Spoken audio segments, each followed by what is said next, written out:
It started with a simple text message. It wasn't a "Hey, how's your day going?" or a "Can we talk?" kind of message. No, it was a cold, straight-to-the-point text that, in hindsight, should have been the first warning sign that everything I knew was about to fall apart. The message read, "We need to talk. Meet me at the place we used to go." At first, I thought it was nothing. Just another one of those "we need to talk" moments that seem to happen in every relationship, where the gravity of the situation is hyped up, but it turns out to be something trivial. Or maybe I was hoping that was all it was. But the words, "meet me at the place we used to go," made me hesitate. That place. The coffee shop. The place where everything had started. Where we used to sit for hours, drinking coffee, talking about our dreams, our fears, and everything in between. It was where we first met, and it held so many memories for me. For us. But now, sitting on my couch, staring at that text, I realized something. I hadn't been there in years. We hadn't been there in years. Life, work, everything else had gotten in the way. I hadn't even noticed how much time had passed since we last stepped foot in that place. That's when I knew something was off. I didn't reply right away. I just stared at the phone. My thumb hovered over the keyboard, but I couldn't find the words. Eventually, I stood up, grabbed my jacket, and left. I don't know why I went. Maybe I was hoping for some closure, or maybe I was just curious about what she wanted. As I walked to the coffee shop, I couldn't shake the feeling that this was the beginning of something I couldn't control. The kind of beginning that doesn't feel like a choice. You don't get to decide when your life falls apart. It just happens, piece by piece. And before you know it, you're staring at the ruins of something that once seemed unbreakable. When I got there, I didn't see her at first. The shop was quiet, the usual hum of chatter and clinking cups replaced by an eerie stillness. I scanned the room, my eyes darting from table to table, until I saw her. She was sitting by the window, alone. Her back was to me, but I knew it was her. Even from behind, I could recognize the way she sat, the way her shoulders slumped ever so slightly, like the weight of the world was on them. I hadn't seen her like this in years. We used to joke about how she had the posture of a soldier, always upright, always in control. But now, there was something different. She looked tired. I walked over to the table, my footsteps tentative. I wasn't sure if she was waiting for me, or if she was hoping I wouldn't show up.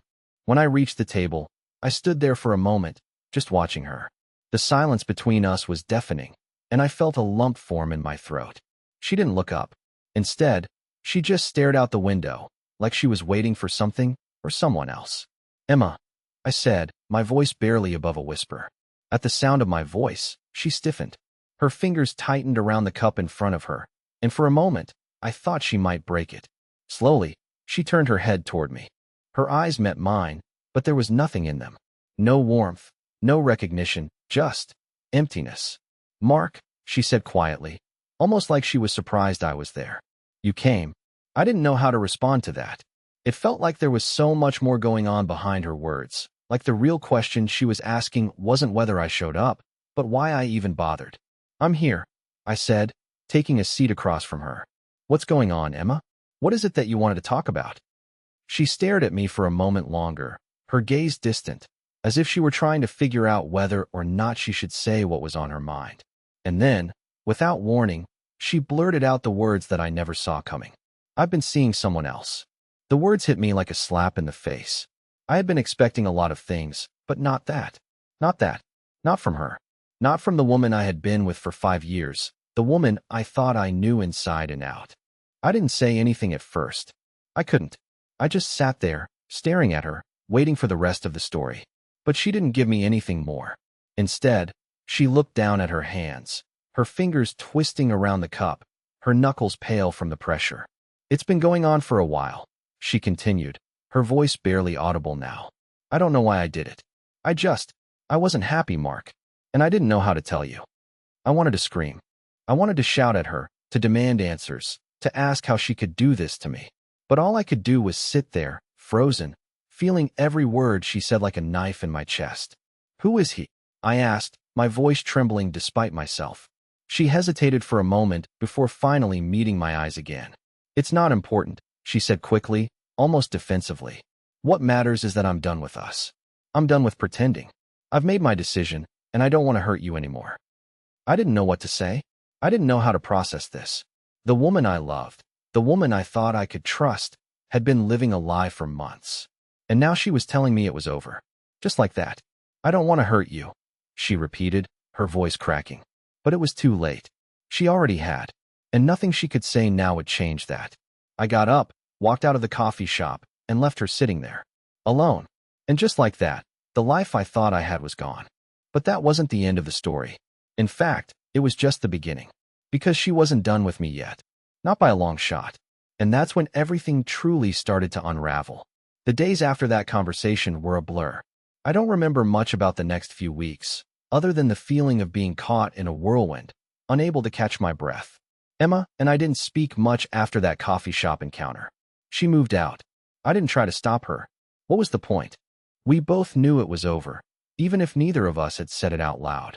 But as the days went by, something strange started to happen. I found myself checking my phone every few minutes, hoping for some kind of message, some kind of explanation. I tried to tell myself that I didn't need closure, that I didn't need her to explain herself. After all, she had already made her decision. But the truth was, I still wanted answers. I needed to understand why. Why her? Why now? It was a Wednesday night when I got the message. It was a simple text, but it shook me to my core. It was from Emma. I need to talk. Can you meet me at the place we went to last time? My heart skipped a beat. The same place, the coffee shop. I couldn't help it. I felt a pang of hope. Maybe she was coming to apologize. Maybe she had figured things out. Maybe, just maybe, she wanted to try again. I knew it was foolish. I knew I shouldn't get my hopes up. But there I was, sitting at my kitchen table, staring at that text, already making plans to go. Against all logic, against everything that had happened, I was going to meet her. When I walked into the coffee shop, she was already sitting by the window, just like last time. Her back was to me again, and this time, I noticed the way she seemed to slump in her chair, as if the weight of the world was still pressing down on her. But there was something different about her this time. Her face looked pale, her eyes a little too wide, like she hadn't slept in days. I sat down across from her, and for a long time, neither of us said anything. The silence between us felt suffocating, like the air itself was thick with unspoken words. I didn't think you'd come, she finally said, breaking the silence. Her voice was barely a whisper, but there was an edge to it, a rawness that made me uncomfortable. I didn't think I would either, I replied, trying to keep my voice steady. But here I am. She nodded, almost to herself, as if she were processing something in her mind. Mark, I've been thinking about everything, she began, her eyes avoiding mine. I know I messed up. I know I hurt you. And I don't expect you to forgive me. But I need to explain. I felt my pulse quicken. I hadn't heard her speak like this in so long. It was like she was a different person, one who actually cared about what had happened.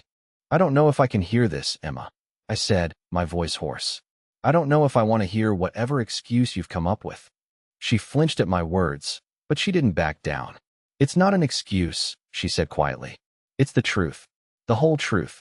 And I need you to hear it, because I can't carry this anymore. I leaned forward, my curiosity getting the best of me. Then tell me, what's the truth, Emma?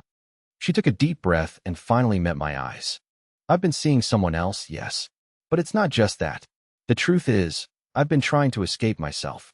I've been running from everything. From you, from us, from the life we built together.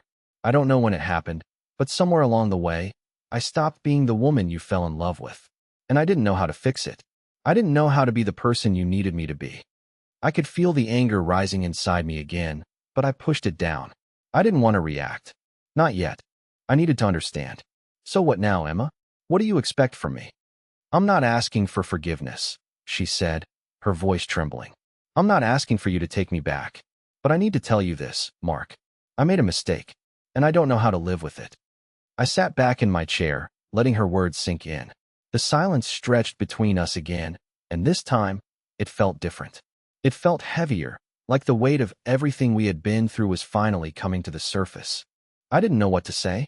Part of me wanted to yell at her, to tell her how much she had hurt me, how much I had trusted her. But another part of me felt empty. I wasn't angry anymore. I wasn't even sad. I just felt tired. I don't know what you want from me, I said, my voice flat. But I can't keep doing this. I can't keep waiting for you to figure things out. You made your choice, and now I have to make mine. Her eyes filled with tears, but she didn't say anything. She just nodded, like she understood. And that was it. She didn't ask me to stay. She didn't beg me to come back. She just sat there, quietly, as if she had known all along that this was the only way it could end. I stood up, ready to leave. But then she said something that stopped me in my tracks. Mark, you don't understand. I don't know how to live without you. I turned back to her, and for the first time in a long time, I saw the woman I had fallen in love with. The one who had been buried under the lies and the mistakes. The one I had almost forgotten. But it was too late. I couldn't go back. I'm sorry, Emma, I said, and with that, I walked out the door, leaving her behind. But that wasn't the end of it. Far from it. What I didn't know then was that the real shock was still to come. 2 days after our last meeting, the phone call came. It wasn't the kind of call I expected. No apologies, no pleas for me to come back. It was strange, to say the least. The number on the screen wasn't Emma's, but I recognized the area code. I hesitated for a moment, my heart pounding in my chest. I answered. Hello. Mark, a voice said, but it wasn't Emma's. It was deep, familiar, but not quite right. My stomach twisted. You don't know me, but I know everything about you. My brain went into overdrive, trying to place the voice. Who is this? I asked, my hand tightening around the phone. The voice paused, as if measuring its next words carefully. You can call me Alex. I've been following you. Watching you. I've been waiting for the right moment to talk. My pulse quickened. Why are you calling me? Because Emma is in trouble, Alex said, his tone suddenly serious. And so are you. I froze, my mind racing. What do you mean? She's in trouble. You need to listen carefully, Mark. There's a lot you don't know. Emma, she's not the person you think she is. Not by a long shot. I couldn't breathe. What are you talking about? Who are you? I'm someone who knows exactly what she's been hiding from you. And if you don't listen to me, it's going to cost you. I wanted to hang up. Every part of me screamed to end this conversation, but something in his voice held me in place. He knew too much. Too much about Emma. Too much about things I had never told anyone. Why should I believe you?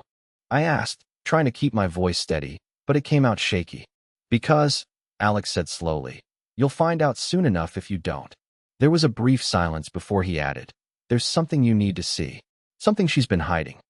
I felt my heart drop into my stomach. What is it? I can't tell you everything right now. But if you want the truth, come to the old warehouse on the outskirts of town. Tomorrow at midnight. I felt the floor shift beneath me. What the hell is this about? You'll understand when you get there. Trust me. Before I could respond, the line went dead. I sat there, phone in hand, my thoughts swirling in a whirlwind. Was this a prank? Was Alex really someone who knew Emma? Or was it someone trying to mess with me, playing off the wreckage of my life? But deep down, I knew I couldn't ignore it. I had to go. Whatever this was, I couldn't walk away from it. The next night, I found myself standing outside that abandoned warehouse, the moonlight casting long shadows across the cracked concrete. My breath caught in my throat as I stared at the darkened building. Was this some kind of trap? I stepped forward, my footsteps echoing in the silence, until I reached the large, rusted door. As I reached for the handle, I hesitated. But then, before I could second-guess myself, the door creaked open. I didn't know what I was walking into. But I knew one thing for sure. I wasn't leaving until I found out everything. I stepped inside, and then everything changed. As soon as I stepped inside the warehouse, the air shifted.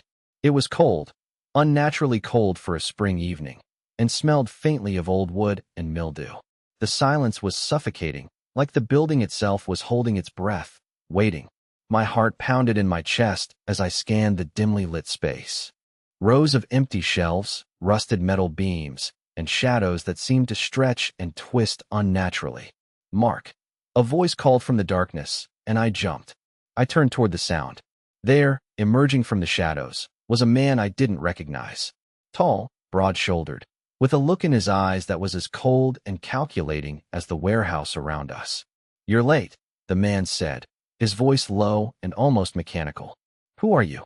I asked, swallowing hard, but my voice trembled despite myself. The man took a step closer, and I instinctively took a step back. Like I said, I'm Alex, he said, as if that explained everything. I didn't trust him. I didn't know him. But my gut told me this was no coincidence. Whatever this was, it was tied to Emma, and I needed answers. Where's Emma? I demanded, my voice more forceful now. Alex raised an eyebrow. She's not here. She won't be. But this is about her. And about you. A chill ran through me. What are you talking about? Alex took another step forward, his gaze unwavering. You've been living a lie, Mark. All these years, you thought you knew Emma, right? But the truth is, you've been blind. My chest tightened. What do you mean? Emma's not the person you think she is. She's been hiding things from you.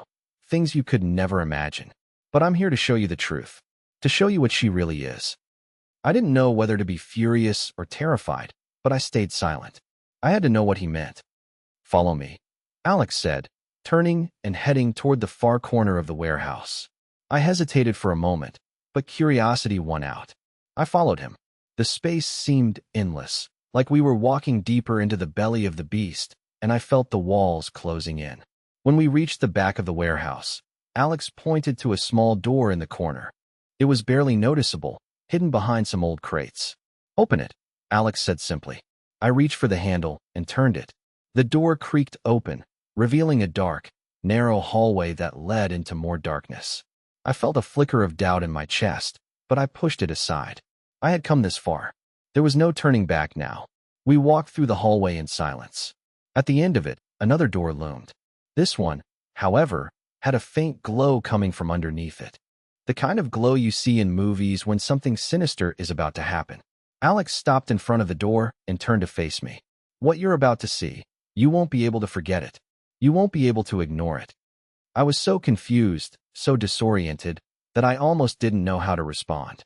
Just tell me what's going on. He looked at me one last time, his eyes unreadable, and then pushed open the door. Inside, there was a large room, lit by a single, flickering bulb overhead. The walls were covered in photographs. Dozens of them, all pinned up, some with markings and notes scribbled on them. Most of them were of Emma. Emma smiling, laughing, at various places, with different people. But there was something strange about them. Something unsettling. I moved closer to the wall, scanning the pictures. The more I looked, the more I felt the hair on the back of my neck stand up. In some of the pictures, Emma was with people I didn't recognize. In others, she looked different. Her expression wasn't the same. There was a coldness in her eyes, something far removed from the woman I thought I knew. I turned to Alex, a cold dread settling in my stomach. What are these? I whispered. Alex didn't answer immediately. Instead, he walked over to the wall, his fingers grazing over one of the photos. He didn't seem disturbed, not at all. These, he said slowly, are just the tip of the iceberg. Emma's not who you think she is. She's been living a double life, Mark. And you've been blind to it. I felt a wave of nausea roll through me. No, this doesn't make sense. I don't understand. Alex took a deep breath and turned to face me fully. Emma is not just your wife. She's not just the woman you love. She's part of something much bigger, something dangerous. She's involved with people you can't even imagine. You've been sleeping next to a stranger, Mark. The words hit me like a punch in the stomach. What do you mean, dangerous? What are you talking about? Alex's eyes darkened. She's involved in things, Mark. Things that go beyond you, beyond this city. And if you don't wake up, it's going to cost you more than just your relationship. It's going to cost you your life. I could feel my world start to collapse around me. This couldn't be real. Emma, my Emma, wasn't this person. She couldn't be. But then, Alex handed me something. A folder, thick and heavy, full of documents and more photos. I opened it, and there, staring back at me from the pages, was something I couldn't ignore. Proof of everything Alex had said. Emma had been involved in things I couldn't have even dreamed of. And suddenly, I wasn't just scared for my relationship. I was scared for my life. But even then, a small voice in my head whispered one terrifying question. Why had she let me get so close? My hands trembled as I flipped through the folder. Each page felt heavier than the last, suffocating me with its implications. There were photos of Emma with men I didn't know, in places I had never seen. Her smile was different in these photos, calculated, like she was playing a role. But it was the documents that truly shook me. Contracts, payments, codes I couldn't decipher, but clearly tied to something illegal, something dangerous. I closed the folder slowly, my mind racing. What is this? Why are you showing me this? I whispered, my voice barely audible. Alex didn't answer right away. Instead, he stepped closer, leaning in, his face stern. You need to understand, Mark. This isn't just about Emma. This is about you now. The moment you walked into that coffee shop and heard her confession, you became a target. I blinked, trying to make sense of what he was saying.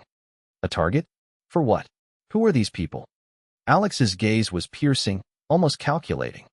I can't tell you everything, but I can tell you that Emma has been hiding a lot from you. Things that go beyond simple affairs or lies.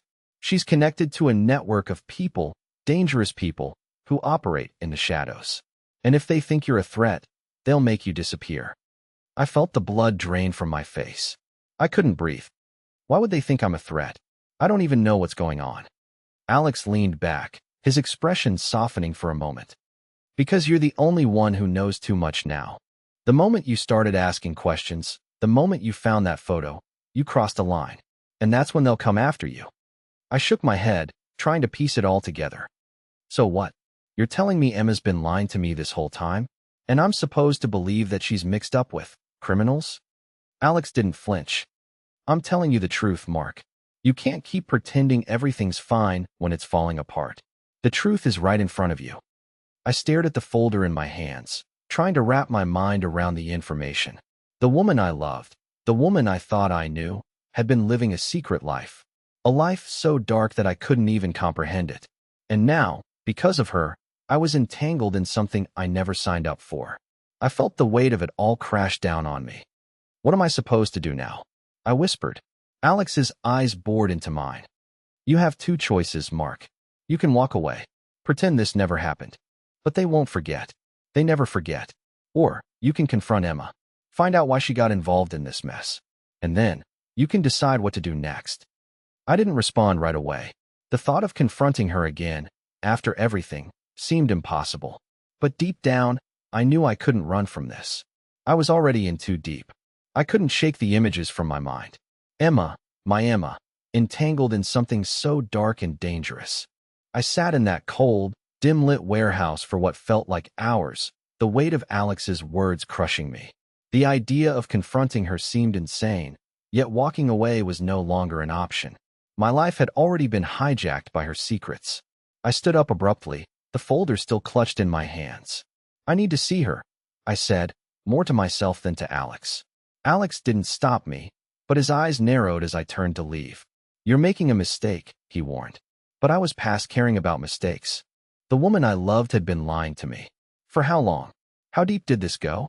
It didn't matter anymore. I needed answers. I left the warehouse, my thoughts racing as I drove toward her apartment. My hands gripped the steering wheel so tight I thought it might snap. What was I going to say to her? How could I even begin to process everything I'd just seen? The woman I thought was mine, the person I trusted, had been hiding a life from me. A life that involved things I couldn't even fathom. I pulled up to the building, my heart pounding in my chest. The parking lot was empty, and the lights in her apartment were off. For a moment, I stood there, staring up at her window. Was she there? Was she hiding from me? I wasn't sure what I expected, but I knew I couldn't just turn around and leave. I walked to the front door and rang the bell. I waited. No answer. I rang again, harder this time. My mind screamed at me to leave, to forget all of this and move on. But my feet were glued to the ground. Finally, the door creaked open, and there she was, standing in front of me. Her face was pale, her eyes red. She looked fragile, like she had been crying. The sight of her made my heart ache, but I couldn't let that stop me. Mark, she whispered, her voice shaking. I didn't wait for her to say anything else. We need to talk. Now. She hesitated for a moment, then stepped aside, allowing me into her apartment. The door clicked shut behind me, and we stood there in silence for a few moments. I could feel the tension thick in the air. I looked at her, searching her face for any sign of the woman I once knew. What's going on, Emma? I asked, my voice steady but the anger bubbling underneath. What is all this? Who are these people? Why didn't you tell me? Her eyes filled with tears, and she quickly wiped them away. I never wanted you to be part of this. I never wanted you to know. I took a step closer, frustration boiling over. But I already know. I know about the photos, about the contracts, the lies. Why, Emma? Why didn't you tell me? She looked down, her shoulders slumping. Because I couldn't. It's not something you can just walk away from. Once you're in, there's no way out. I felt my chest tighten. What does that mean? What are you involved in? She hesitated again, biting her lip. I didn't have a choice. It started with something small, something I thought I could handle. But then it grew. The people I got involved with, they're dangerous. They don't leave you alone. Once you're in, they control you. My mind raced. I had been living with this woman for years, loving her, trusting her. And now I found out she had been living in fear this whole time, hiding from something far darker than I could have imagined. Why didn't you leave? I asked, the words almost slipping out before I realized how unfair they sounded. I tried, she said softly. I tried to walk away, but they found out. They always find out. I took a deep breath, trying to steady my shaking hands. And now? What happens now, Emma? She looked at me, her face filled with a mixture of regret and something I couldn't place. Now, you decide, Mark. You can leave. You can walk away from all of this and never look back. Or you can help me. The words hung in the air like a trap, and I could feel my heart pounding faster, my mind screaming for an answer. Help you?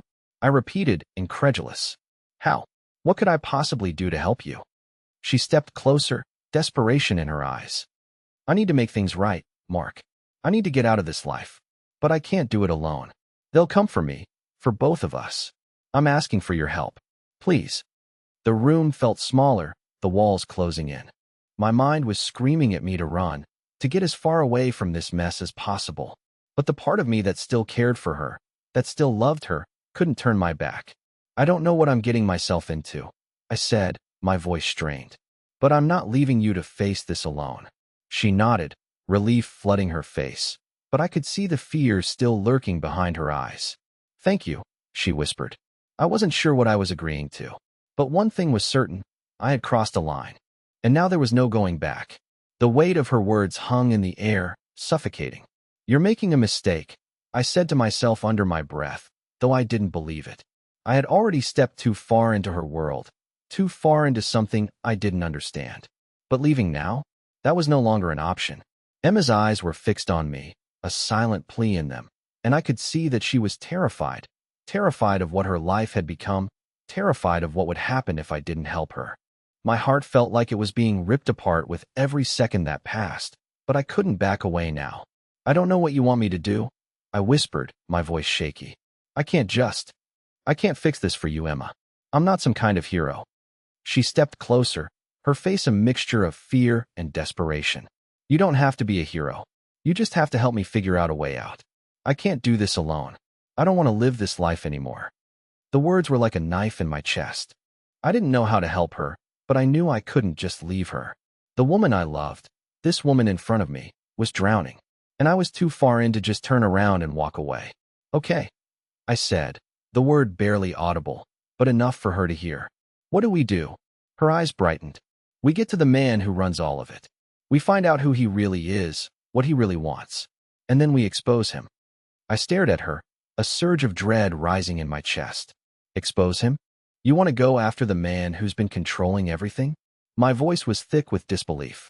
I don't have a choice, Mark, she said softly. He's going to come for both of us. If we don't do this now, it's over. For both of us. I shook my head, my thoughts spiraling. Every instinct in my body screamed at me to walk away, but another part of me, something deep and primal, kept me rooted to the spot. This wasn't a life I had ever wanted, but it was the one I was in now. I don't know how to do this, I said, a hint of fear creeping into my voice. I don't know how to fight someone like that. I'm just a guy. You're not just a guy, she said, her voice firm. You're the only person I trust, and that means something. I looked at her, the weight of her words pressing down on me. I didn't know what this was going to cost, but I knew one thing. It was going to change everything. We start tomorrow, she said, her voice steady now. We do this or we don't. But if we don't, it's over. For both of us. I nodded, though my mind was racing. There was no going back. The road ahead was dark, dangerous, and filled with unknowns. But I was in it now. We both were. As I left her apartment that night, the gravity of what I had agreed to settled over me. I couldn't see a way out. But the one thing I knew for sure was that I had no choice. The next few days felt like a blur. Emma and I worked in silence, planning our next steps. It wasn't easy, but we were driven by one common goal, to put an end to the life that had almost destroyed us both. The man she had been involved with, his network, his influence, was vast.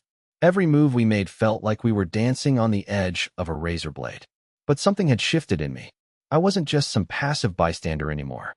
I had taken control of my fate. We managed to gather information.